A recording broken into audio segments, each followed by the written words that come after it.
తెలుగు భాషలో మేము అంటే ఎంతమందివి?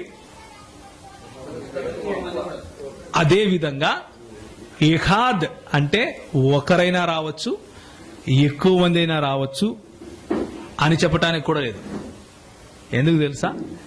ఈ పదాన్ని ఎక్స్క్లూజివ్ గా కేవలము యునైటెడ్ సింగ్యులారిటీకి మాత్రమే ఉపయోగిస్తారు. అంటే సైన్యము అన్న పదం ఉందనుకోండి, ఎంతమంది ఉంటారు? భారత సైన్యము అంటే ఎంతమంది ఉంటారు లోపల? కానీ ఆ పదము బహువచనమా ఏకవచనమా? బహువచనమా సైన్యము? ఏకవచనం. బియ్యము బహువచనమా ఏకవచనమా? నీళ్లు ఏకవచనమా బహువచనమా?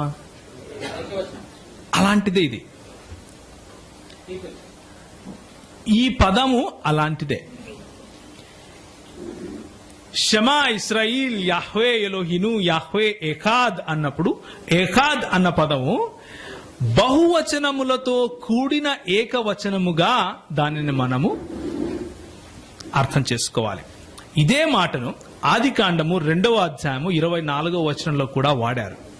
ఒకసారి బైబిల్ తెరిచి పరిశుద్ధ దేవుని పరిశుద్ధ గ్రంథాన్ని బిగ్గరగా అందరికీ వినిపించేలాగా చదవండి తెలుగు భాషలో. ఆదికాండం 22వ అధ్యాయము 24వ వచనం. కాబట్టి పురుషుడు తన తండ్రిని తన తల్లిని విడిచి తన భార్యను హత్తుకొనును, వారు ఏక. దేవుడు అబద్ధమాడువాడా?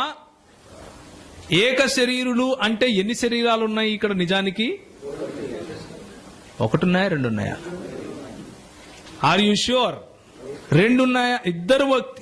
ఇద్దరి స్త్రీ పురుషుల శరీరాలు రెండుంటే ఏమంటున్నాడు?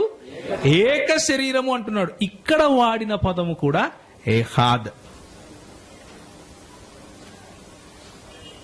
ఏఖాద్ అన్న పదమే వాడాడు. వారు ఇరువురు కలిసి ఏక శరీరులవుదురు అన్నప్పుడు ఒకటే అన్న అర్థం వచ్చినప్పటికీ ఇట్స్ ఏ కాంపోజిట్ యూనిటీ, అంటే బహువచనము కలిగినటువంటి ఏకవచనము అని అర్థం. ఇది లాజికల్ కాంట్రడిక్షన్ కాదు, తర్క లోపము కాదు. తర్క లోపము అంటే ఏంటంటే